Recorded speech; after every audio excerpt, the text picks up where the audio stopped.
Excuse me, family.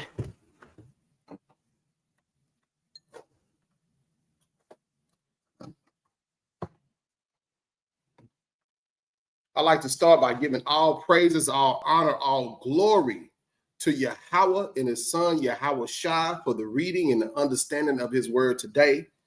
Hello, brothers and sisters, family. This is the Shema with your bro, Shi'yah. I want to always start by giving homage to my brothers and sisters that are keeping the law, statutes, and commandments to the best of their ability. I want to always exhort my brothers and sisters, hey, this is a road, this road that we own, hey, it's traveled by few. It is a rough road, but guess what? We got each other, and we're gonna push each other through this truth. We're gonna push each other through this righteousness and keeping the Most High law, statutes, and commandments. All praises to the Most High. That being said, today we have a wonderful class for you. I got something going on, y'all. I got a wonderful class. Today the class is called Strangers in the Kingdom. Strangers in the Kingdom. So, and a lot of times I base my classes off of things I go through. I always tell y'all that things, experiences, things I go through, things that happen. Family, I'm gonna tell y'all something. There's a doctrine going around, and people are constantly trying to get the strangers to share the salvation that Israel is going to get. And the Father, through the scripture, is always telling us that salvation is only for Israel. Salvation is only for Israel. What does that mean? Because a lot of people don't understand what that means. What that means is that salvation is rulership of the world and to be saved from one's enemies. That's what salvation is. So the enemy has done what they call a 42 fake out. He's faked you out, and he made you think that getting heaven or salvation is something that it wasn't. So we're going to always start by tearing down falsehoods and strongholds. I want you to go with me. Turn with me real quick to the book of 2 Corinthians chapter 10 and verse 4. I want you to come with me, and I want to read this for you before we even get started. The book of 2 Corinthians chapter 10, and I want to read verse 4 because we got to understand who we are as a people first before we even get into the class. And it says, this is 2 Corinthians chapter 10 and verse 4. It says, "For the weapons of our warfare are not carnal, but mighty through God to the pulling down of strongholds." Stop right there. We have a lot of strongholds, Christianity in our minds, and we got to pull this stuff down. And we're gonna get that done. Verse 5. It says, "Casting down imaginations and every high thing that exalted itself against the knowledge of God," the knowledge of Yahweh. Now watch this. "And bringing into captivity every thought to the obedience of Christ." We got to bring into captivity. We got to put in lockdown all these thoughts that go against the salvation that Yahweh Shai came to give us, that Christ came to give us. There are a lot of thoughts that's going to go against it. And that doctrine that they're pushing as far as the stranger can have salvation, that goes against what Christ is pushing.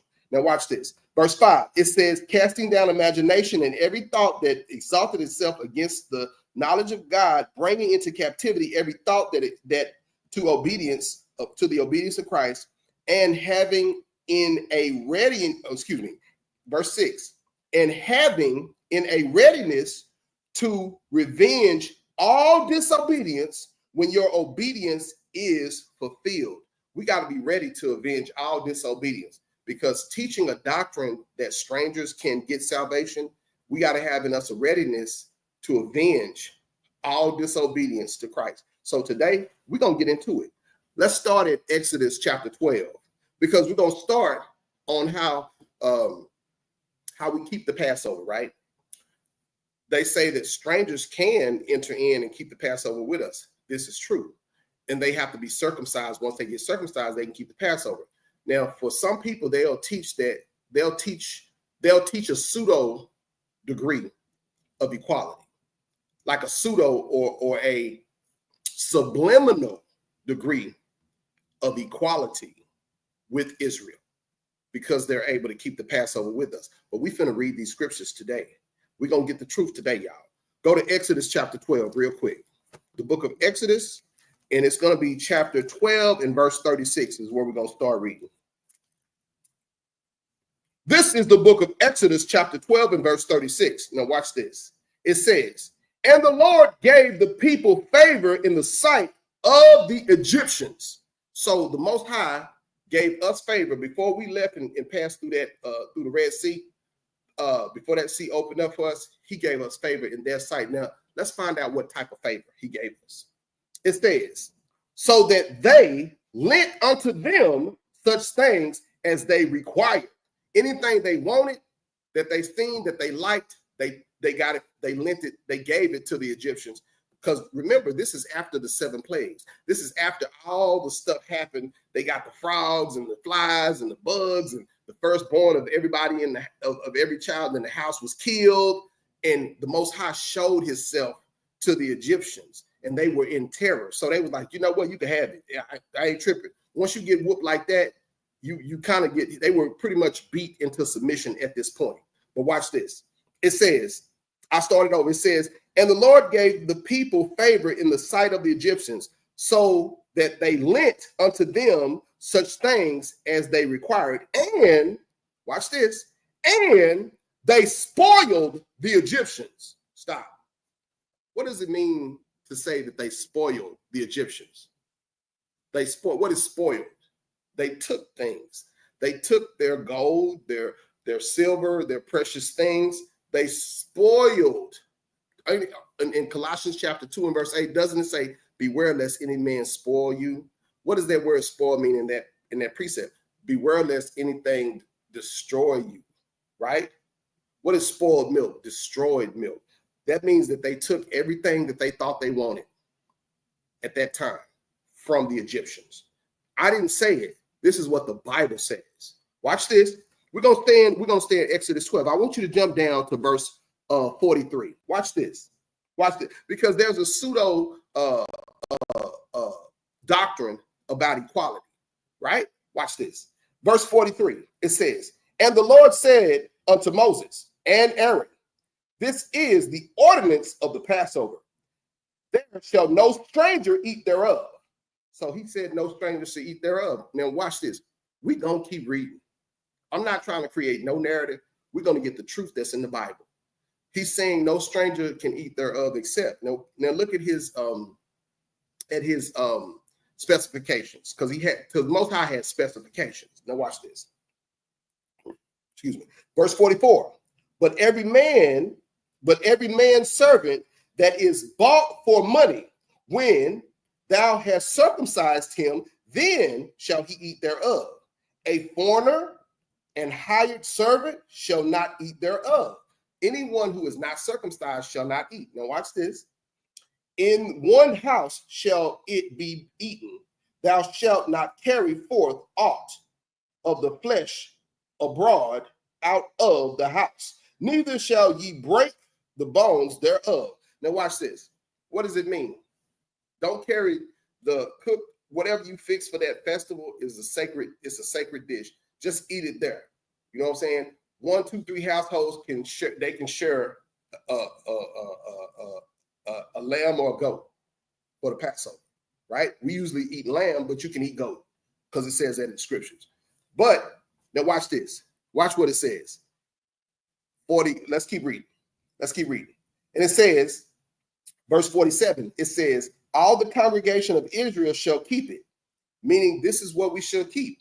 Verse 48, and when the stranger shall sojourn with thee and will keep the Passover to the Lord, let all the males be circumcised, and then let him come near to keep it. After he gets circumcised, he can keep it. And he shall be as one that is born of the land. I might have to change my doctrine, but not really. Watch this. It says, for no uncircumcision person shall eat thereof. One law shall be to him that is homeborn, and unto the stranger that sojourneth among you. Stop. What is it saying? anyone that is around us will have to keep our laws. This is when we have the control. Watch this. This is when we made it, like before we made it out of Egypt, we were under subjection to who? The Egyptians, right? But this is specifying us keeping our Passover. We have salvation or freedom from our enemies, right? So there are going to be people. There are stories in the Bible that talks about an Israelitish woman that has a child with an Egyptian, and he blasphemes, but he gets stoned and killed. But there are rules for that person. There are rules for a mixed multitude of people.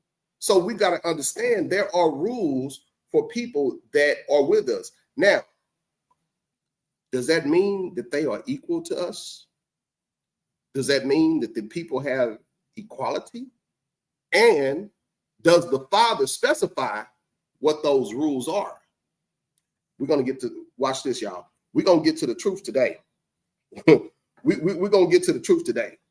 I want you to, because they'll say, well, see, they can eat with us. They can do this with us. If they get circumcised, they can keep the feast with us.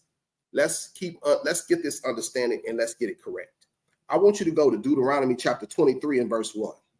Deuteronomy chapter 23 and verse 1. Because we can easily say, well, anybody who wants to keep the law and they get circumcised, they can do it with us. Because listen, the enemy always tries to creep in and he tries to make a thing. He tries to make a situation, right? He tries to make a little hole where he can run in, right? We're not having that today, family. Watch this. Go to Deuteronomy chapter 23 and verse 1. Deuteronomy chapter 23 and verse 1. And watch this. It says, he that is wounded in the stones and has his privy member cut off shall not enter into the congregation of the Lord. So anybody that is a eunuch, like a real eunuch, can't come into the congregation because he can't be circumcised. He's wounded in the stones. The Father said, you can't come in. Now watch this. It says, verse 2, a bastard shall not enter into the congregation of the Lord, even to the 10th generation shall he not enter into the congregation of the Lord, right? This is telling us that a bastard can't enter. The woman who had the Egyptian son, right, that was a bastard, he couldn't enter in with us. But remember, there's an outer court for other people. There's an outer court for other people. But watch this. We're going to keep reading. It says, an Ammonite or an Moabite shall not enter into the congregation of the Lord, even to the 10th generation shall they not enter into the congregation of the Lord forever. Forever. This is verse 3. This is chapter 23 and verse 3 of the book of Deuteronomy. This is telling you that an Ammonite or a Moabite shall not enter into the congregation even forever, right? This is letting us know that Japanese and Chinese people, because Ammonites or Japanese, Moabites or Chinese, even if they get circumcised, they cannot enter into the congregation forever. That's what the Bible says, y'all. I didn't make this up.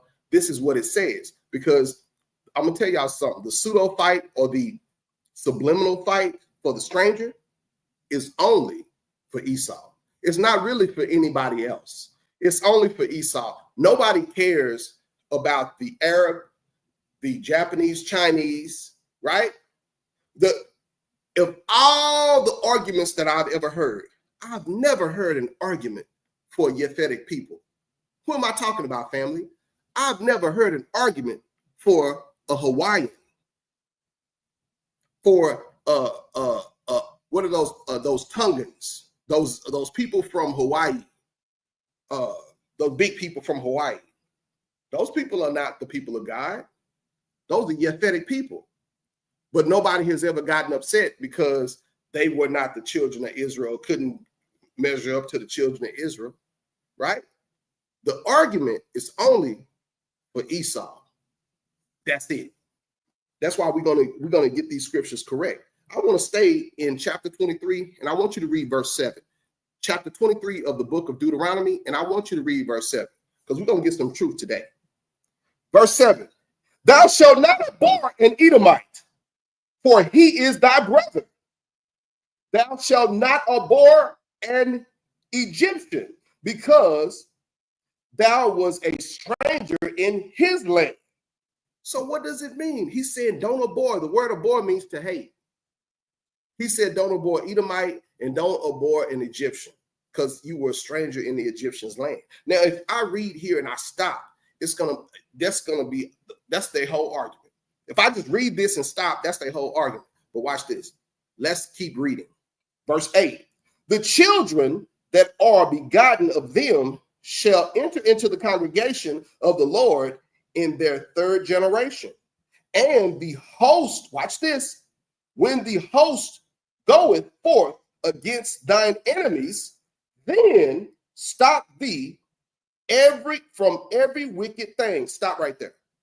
So it says after the third generation, they can come in to the congregation. Because remember, the court, if you go to Ezekiel from chapter 40 to verse 45, it talks about the gates and the courts and all that. And you go to, we're going to get some of it, to Revelations 11, it talks about the court, and it's part of it that you measure without. You don't measure this part of the court, and that's for the Gentiles. We're going to talk about these things because these things are very important to talk about. But this right here is important because verse 9 is very interesting. It says, when the host goeth forth against thine enemies, then keep thee from every wicked thing. A host is an army. Your enemies are the people who are against the Most High God, the people who don't want to keep the law, statutes, and commandments, the people that are over us when we break the law. He says, when the host goeth forth against thine enemies, then keep thee from every wicked thing. What does that mean? When we come in and we gain control, we can keep them from their wickedness. We can keep them from eating shrimp, crab, and lobster and all kind of abominations. We can keep them from making laws. We can keep them from saying you can eat pork. Once we have total control over the Edomite and the Egyptian, they can come in with us. But they're not allowed to make any laws. They're not allowed to mix with us like that. That's not lawful. They're not allowed to do these things. So, like the Father said in verse 9, when the host, meaning the army, goeth forth against thine enemies, when his army goes forth and we subdue them, it says, then keep thee from every wicked thing. So we're going to keep them from once we have control over the Edomite and the, because they're going to be there in the kingdom with us, but they're not going to get salvation, because salvation is to be freed from one's enemies. And I think that is the point of contention or the misunderstanding that a lot of people have. To get the kingdom or to get heaven is to have salvation from your enemies and to have control over the planet Earth. I'll say it again. To get salvation or the kingdom is to have freedom from one's enemies and to have control of the earth. I'll let that sink in. I'll let it sink in, because we're not supposed to. Once we get control of the Edomite and the Egyptian, we're not going to be doing illegal things to them. We're not going to be doing profane things to them. We're going to be correcting them when they break the law. We're not going. There's not going to be no sexual, stupid stuff going on like they did to us. There's not going to be no crazy, stupid stuff going on. We're going to deal with them and break them to pieces when they break our laws. That's in Revelation chapter 2 and verse 26. That we're going to beat them to pieces, beat them to shivers with a rod of iron, as it says in Revelation chapter 2 and verse 26. So this is going to be different. This is what we have in our kingdom and our captivity is going to be different than the harsh things that they did to us. But we're going to be breaking them apart in righteousness. when they break our laws, we're going to break their ass.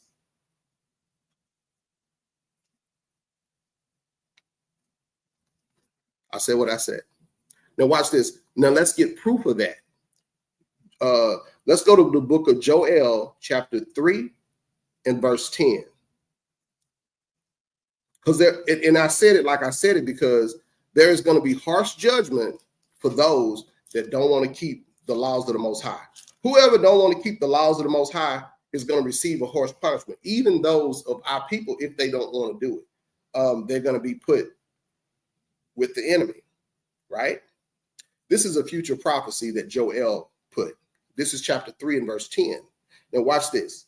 Chapter 3, in verse 18.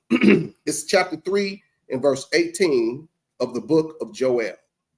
Chapter 3 and verse 18 of the book of Joel.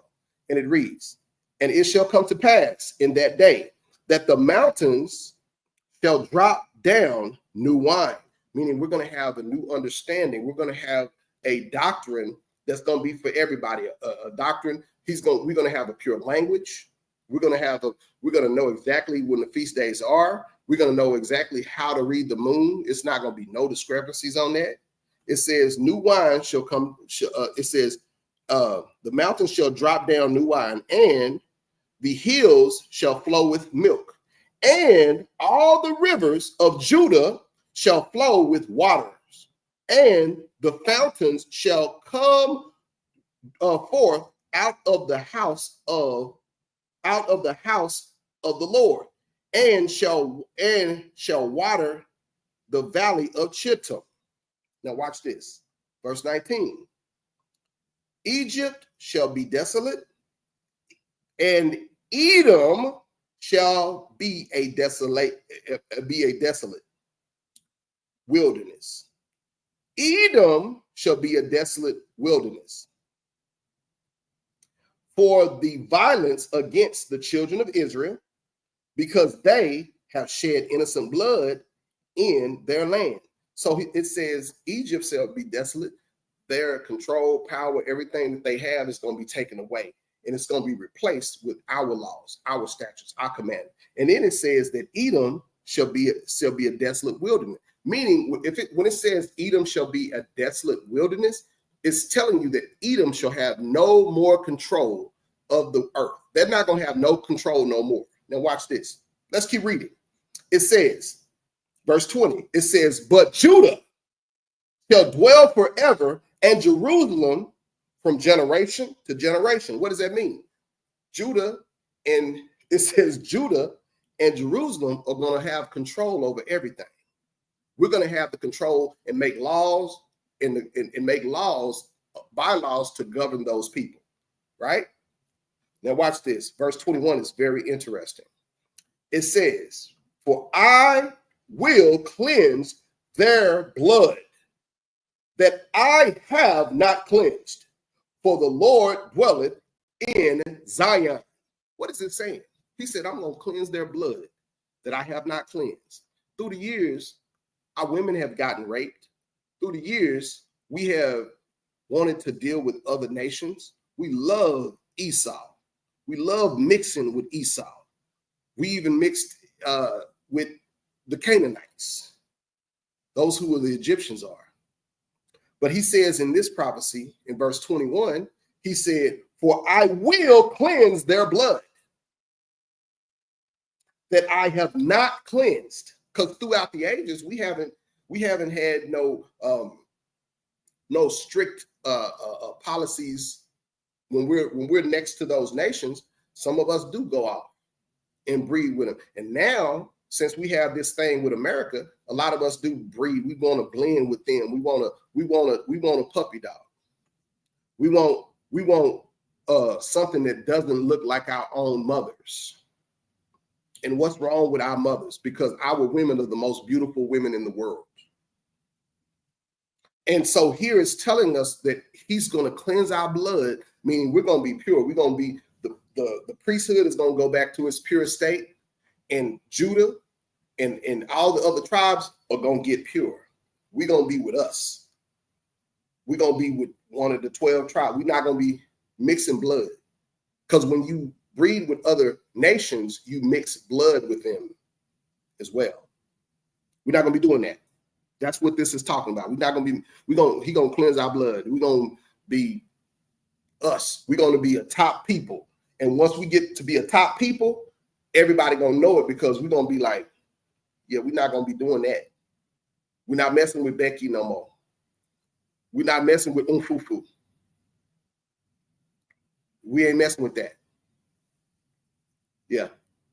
Now watch this. Let me show you the difference between the stranger of us and the stranger of them. I want you to go to Leviticus chapter 25 and verse 39. The book of Leviticus chapter 25 and verse 39. Let me show you the difference, because a lot of people will try to trick you and make you, they want us to be equal. I don't care what they say. Anybody pushing a stranger doctrine, they want Esau to be equal, and they don't want them to be different. But when you read the book of Obadiah, right, it's going to give you a whole horror story of what is to come for Esau. But I'm not going to even read Obadiah today. I don't want to even be that cruel, but it's in there. And Obadiah is a monster for people who want to push a stranger doctrine, right? Because when Christ was born, who was over us? The Romans. Who's the father of the Romans? Idumea. Esau, Edom, is the father of the Roman Empire, is the father of the Roman people. We can't get around that. But anyway, this is Leviticus chapter 25 and verse 39. Now watch this. And it reads, and if thy brother that dwelleth by thee be waxen poor. This is a fellow Israelite, because he says thy brother. It says, and be sold unto thee, thou shalt not compel him to serve as a bondservant. So this is the difference. If one of your brothers that's a fellow Israelite and he needs your help and you got more than him, but he want to come work for you, this is telling you how to treat your brother that's waxed poor. It says, verse 40, but as an hired servant and as a sojourner, he shall be with thee and shall serve thee unto the year of Jubilee. Now, what is the year of Jubilee? The year of Jubilee is that he's going to serve you for no more than 7 years. He's going to serve you for 6 years, but on the 7th year, he's going to be able to go free from his servitude. He should have paid all his debts after the 6 years done. In the 7th year, he should have paid all his debts. The year of Jubilee is that he served you for 7 years. But watch this. Let's read. Verse 41. And then shall he depart from thee, both he and his children with him, and shall return unto his own family and unto the possession of his fathers shall he return. So he's going to return. Not only him, he get to take his whole family with him. So you don't get to play games and say, well, you can go, but your wife and your kids got to stay here and serve me some more. No, he served you. His family served you. They all get to leave in the 7th year. Now watch this. And it says, verse 42, for they are thy servants, which I bought forth out of the land of Egypt. They shall not be sold as bondmen, meaning you cannot make them slaves. These are our people. You can't make them slaves. You cannot do that. You cannot make your own people slaves. That's against the law. Now watch this. It says, thou shalt not rule over them with rigor, but shalt fear thy God, meaning you got to treat them kindly. You got to treat a person that's an Israelite that's lower than you or doesn't have as much as you. You got to treat him with a degree of respect. You got to treat him with some humility, right? As you want to be treated. Remember the second commandment, love your brother as what? As you love yourself. You got to love your brother like you love yourself. Now watch this. Now this is telling you, in the next verse, we're going to go into the other stranger, because this is what I've just told you is how to treat your brother. But the Most High has plans for the other people. So you're going to treat your brother this way. Now watch how you treat the other people. Now watch this. Verse 44. Both thy bondmen and thy bondmaids, which thou shalt have, shall be of the heathen. that are round about you. Of them shall ye buy bondmen and bondwomen. Meaning, of the heathen that's round about you, of them can you make slaves. You can make slaves of them.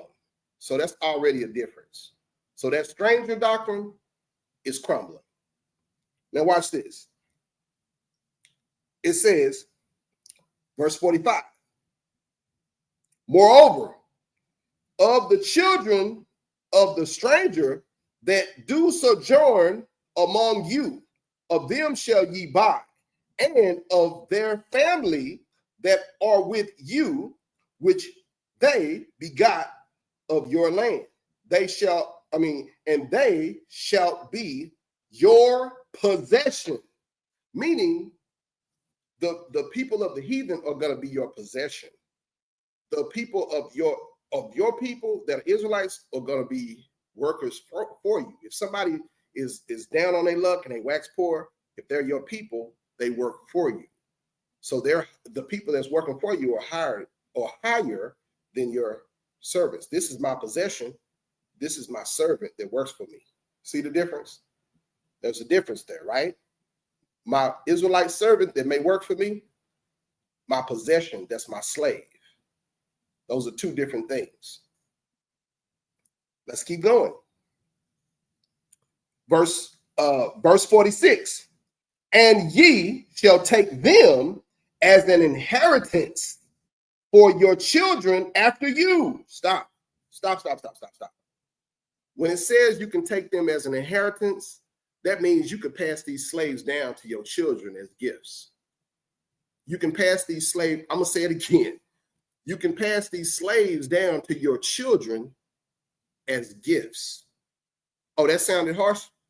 Let's read it again.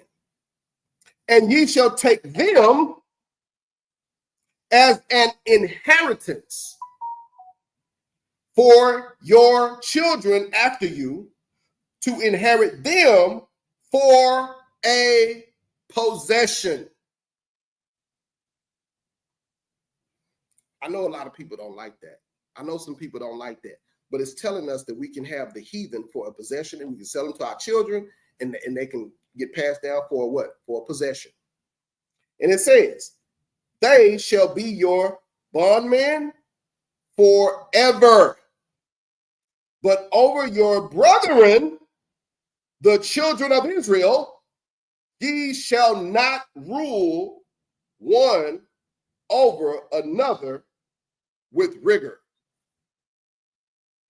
See, it says, but of your brethren, you can't rule over them with rigor, and you cannot treat them the same way that you would treat the stranger or the heathen or the other nations. You cannot treat them the same way. I didn't write it. I didn't write this, people. I did not write it. Let's just keep going. Watch this. Verse 47. And by the way, for those who just joining, this is Leviticus chapter 25, and we're reading verse 47. And it reads, and if a sojourner or stranger wax rich by thee, and thy brethren that dwelleth by him wax poor, and sell himself unto the stranger or sojourner by thee, or to the stock of the stranger's family, after that he is sold, he may be redeemed again. One of his brethren may redeem him, either his uncle or his uncle's son may redeem him, or any that is nigh of kin unto him of the family may redeem him, or if he be able, he may redeem him. And he shall reckon with him that bought him from the year that he was sold unto him, the year of Jubilee, meaning he can't do it for longer than 7 years. And the price of his sale, this is talking about us working for somebody else, shall be according unto the number of the years, according to the time of an hired servant shall it be with him. So even if somebody, because in this kingdom, some of our people have money. Some of our people have riches too, but our nation is suffering. some people that obey the laws and do like they're supposed to are going to gain favor in our kingdom to come. They may gain favor with their master, and their master may have great riches, right? And because of that, it may cause some of that to trickle down to where his slaves could have stuff too. But if one of us that's poor owes something to the stranger or the sojourner, they can only get us to do it until the time of Jubilee. So there are rules set in place for us that they can't, so nobody will permanently have rule over another Israelite ever and forever again. And this is for us to learn and dictate this Bible, these rules, these statutes, these commandments. And this is showing us a clear difference between us and them. There will always be a difference between us Israelites and them. That's why we got to start walking and talking and acting royal, because we are the Most High's precious gold. We are his numero uno and nobody else. Like it says in chapter 2 and verse 27 of the book of Joel. And he said, the Lord God, we love him. He and none else. He's for us and none else. I want you to go.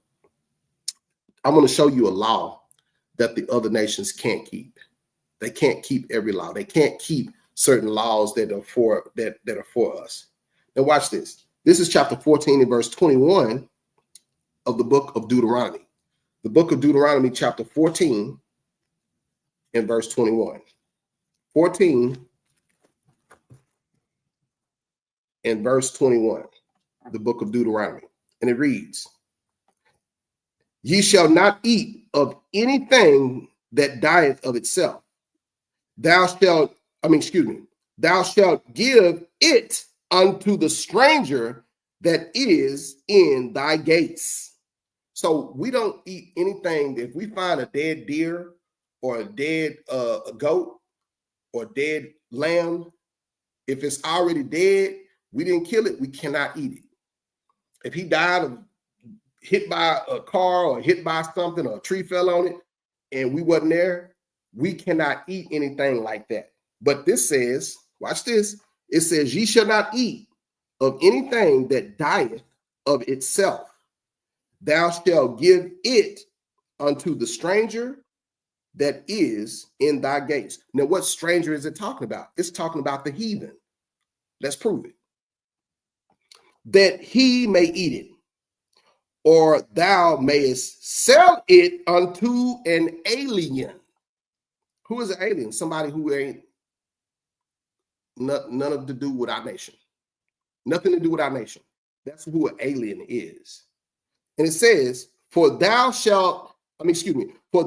art an holy people unto the Lord thy God.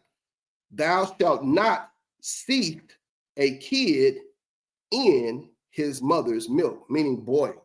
So you don't boil a goat in milk. So it's just telling us that we don't get to boil a goat in milk, which, that's nasty. But the other nations have done it.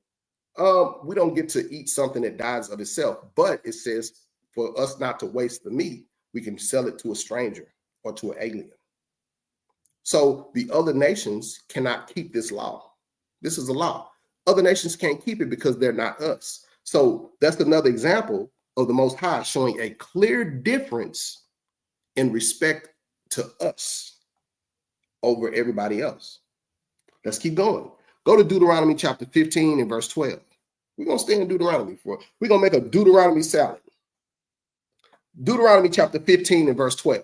And it reads, and if thy brother, an Hebrew man or an Hebrew woman, be sold unto thee, and serve thee 6 years, then in the 7th year thou shalt let him go free from thee. Stop.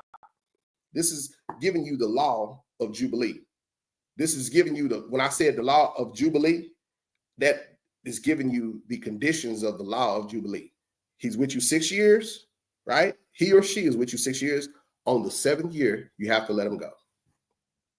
That rule does not apply to the heathen. Let's keep going. Go to 23 and 19. Deuteronomy 23 excuse me, 23 and verse 19. Now watch this. Very interesting. Now this is the law concerning usury. You know how today we have credit cards, right? They charge us 23%, 29%, 29.9% interest on all our credit cards, right? They do us really dirty. If you buy something that costs $300-400 and you pay the minimum payment of $25 a month, it'll take you years to pay off something that costs a few $100s because they're tacking on that 30% at every increment, and they're making so it'll cost you thousands of dollars to pay for something that was only $300 or $400 because of the 29% APR. That's called usury. That's crazy. And so this is a law on usury. Watch this. This is chapter 23 and verse 19 of the book of Deuteronomy. And it reads, "Thou shalt not lend unto usury to thy brother, usury of money, usury of victuals, usury of anything that is lent unto usury. Unto a stranger thou mayest lend unto usury." What did it just say? To your brothers, you can't do that. But to a stranger, you can lend, you can have usury.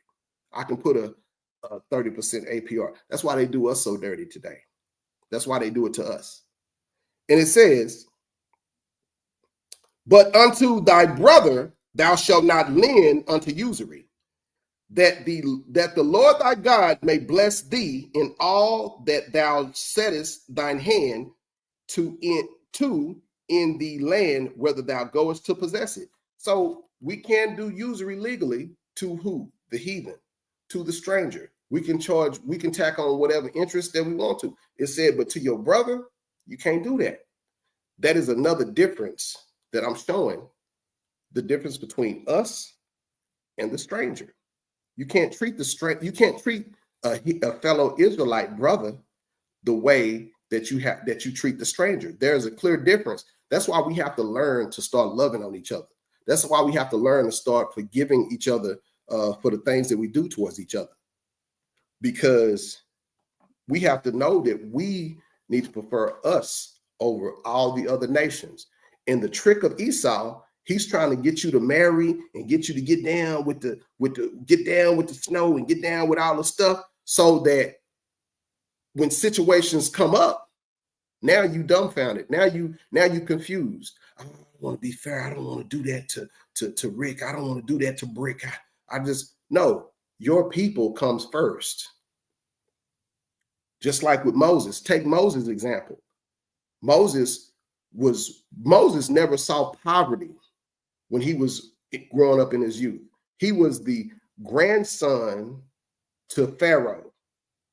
He had everything he wanted, but he chose, because of his people, to suffer with them, because those were his people. As long as your people are in poverty, you're not free. And that's what Moses understood, something that you Negroes, that our family, our people, especially Judah, that's something that we don't understand, because we're about individual wealth and I'm gonna get the bag. No, you need to work for yourself, because the scripture says if a man don't work, he shall not eat, right? But it shouldn't be all about you. You should not be all about the bag. It should be a degree of you wanting to help your own people. Period. We should want to love on each other and help each other, right? And not do usury to our own brothers and sisters.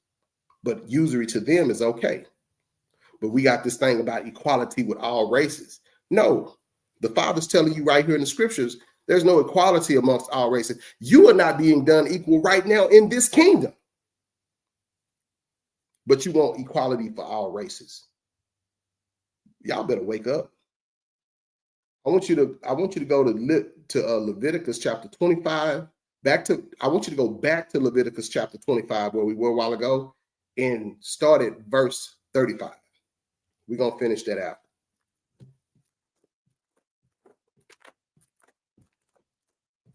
Chapter 25 and verse 35. Now watch this. It says, "And if thy brother be waxing poor and fall in decay with thee, Then thou shalt redeem him, ye, though he be a stranger, yea, though he be a stranger or a sojourner, that he may live with thee. This is your brother. This is a fellow Israelite. Take thou no usury of him or increase. So don't tax him. Whatever he borrows from you, as long as he pays that back, that's good enough. No increase. But fear ye God, that thy brother may live with thee. Thou shalt not give him thy money upon usury, nor lend him thy victuals for increase. Meaning, don't put a tax on the stuff that you lend to him. As long as he gives it back, that's good enough. Verse 38, for I am the Lord your God, which brought you forth out of the land of Egypt, to give you the land of Canaan and to be your God. So this is another scripture teaching us how to dwell with our brothers. There is a difference between us and the heathen, us and the stranger, us and the alien. There is a clear difference. You always treat your brothers better. Your Israelite brothers and sisters, you always treat them better. Always treat them better. Now watch this. Go to Exodus chapter 11 and verse 7. I'm going to show you something. The book of Exodus chapter 11 and verse 7. You always treat your own people better. And a lot of us don't know that. We don't understand the importance of treating our fellow Israelite brothers and sisters. Now listen, some of our people are, you ain't got to tell me, some of our people are impossible or very difficult to get along with. I know this. But because of who they are, you're still supposed to treat them with a level of respect over and preferring them over your other people. Now, I'm not saying you need to be around them, because trust me, we didn't talk about this before. Some of our people are impossible, but we're still supposed to prefer our people over other races. This is what the scriptures are telling us. Let's watch this. Let's keep going. I want you to go to Exodus chapter 11 and verse 7. It says, but against any of the children of Israel shall not a dog move his tongue, meaning you can't talk against our people. If you hear somebody talking against your people, the dog cannot move his tongue, right? Against our people. It says, but against any of the children of Israel shall not a dog move his tongue, against man or beast. Don't talk about me or my animals. That or my slaves, that ye may know how that the Lord doth put a difference between the Egyptian and Israel. The Father has already put a cut clean difference between us and between Israel. There's a big difference between us and Israel. There's a huge difference, right? This is what we got to accept. But a lot of us don't. We're so broken down, we're so beat down that we don't know that the Father loves us above all of the other people. We don't know that, right? Christ knew it. Christ understood that we were supposed to love our people more so than other people. You don't believe me? Let's go get it. Go to Matthew chapter 10 and verse 5. This is the instructions that Yahushua gave to the disciples when they went out and taught. And let's just find out what he said to the people. What did he say? What was the instructions that Yahushua gave to his disciples when they went out to teach? Let's find out. This is the book of Matthew, chapter 10 and verse 5. It says, these 12 Yahushua sent forth and commanded them, saying, go not into the way of the Gentiles, and unto the city of the Samaritans enter ye not. Verse 6, but go rather to the lost sheep of the house of Israel. So he's telling his disciples to go to the house of Israel. So there were people that were there. Now I want y'all to think about this, for you guys that want the strangers to come in and join with us. So when Christ was separating the people. He said, look, y'all gonna see Samaritans and Gentiles, and y'all gonna see these people, right? When y'all go into these cities, don't go to them Samaritans and them Gentiles. Don't go to them, right? Go to the lost people of the house of Israel. Go to your own people when y'all are going to teach them. Why would he tell the people that if the Most High, when we was reading in the book of Exodus, the book of Deuteronomy, and the book of Leviticus, he's putting a clear difference between the races of people. He's putting a clear difference between the stranger and the heathen. And he's making a difference between all of us, right? Why would Yahushua tell his disciples to do this? Because this is the same thing that's been taught over and over and over and over again to us. But because of Western theology, white Edomite theology, we cannot let go of the idea of equality. We can't let it go. We just can't let it go. And it's something that is very detrimental to our people. Our people can't I don't know. They're just something else. There's something about not not doing what's righteous, I'll say.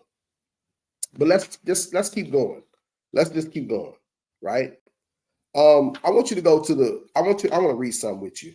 I want you to go to the book of Maccabees. Get your apocryphas out. Get your apocryphas. And I want to go to a specific scripture.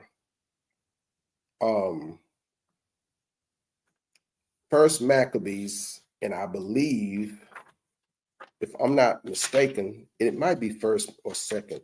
Hold on. I think it's first Maccabees. Let's go to, because it's a scripture in here that talks about us.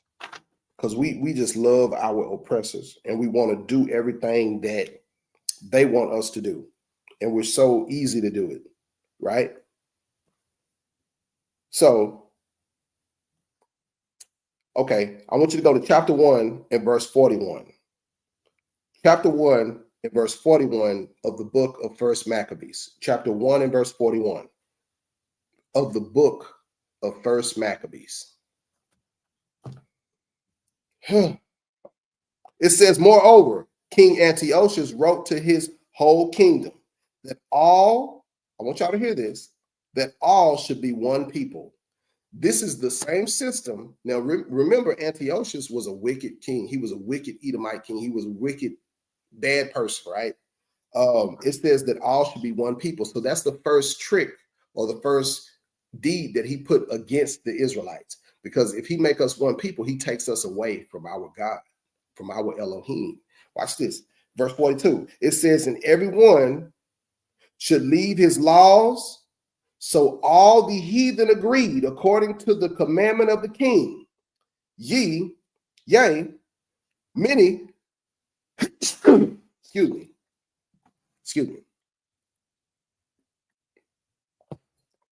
Yea, many also of the Israelites consented to this religion and sacrificed unto idols and profaned the Sabbath day. See, he's taking us away from our Sabbath day. That gives us keeping the Sabbath day, us keeping the feast days like the Passover, us keeping the new moon. Those are the things, whether y'all know it or not, is what gives us power with the Most High. The word Israel, we're princes that have power with the Most High God. What power is that? The power in keeping his laws, and he will fight for us. Verse 44, for the king had sent letters by messengers unto Jerusalem and the cities of Judea that they should follow the strange laws of the land and forbid burnt offerings and sacrifices and drink offerings in the temple, and that they should profane the Sabbaths and festival days. Why is he trying to take away our Sabbaths and festival days? This is letting us know that we don't need to be dealing with people of the other nations, because they know if we start keeping the laws, the statutes, commandments, the feast days, the Sabbath days, that's our power. This right here is a letter showing us how our power gets taken away from us. It says, verse 46, it says, and pollute the Sabbath, the sanctuary, and holy people. Set up altars and groves and chapels of idols, and sacrifice, watch this, swine's flesh and unclean beasts. So they know if they sacrifice swine's flesh, meaning pig's flesh, unclean beasts, get us to stop keeping the Sabbath, stop keeping the high holy days, the new moons, that's going to take our power away. So we have to come back to doing what's righteous. We have to put the stranger back in his place. We have to put ourselves back into our royal position and keep the laws of the Most High. Bashima Hamashiach Yahweh Shai.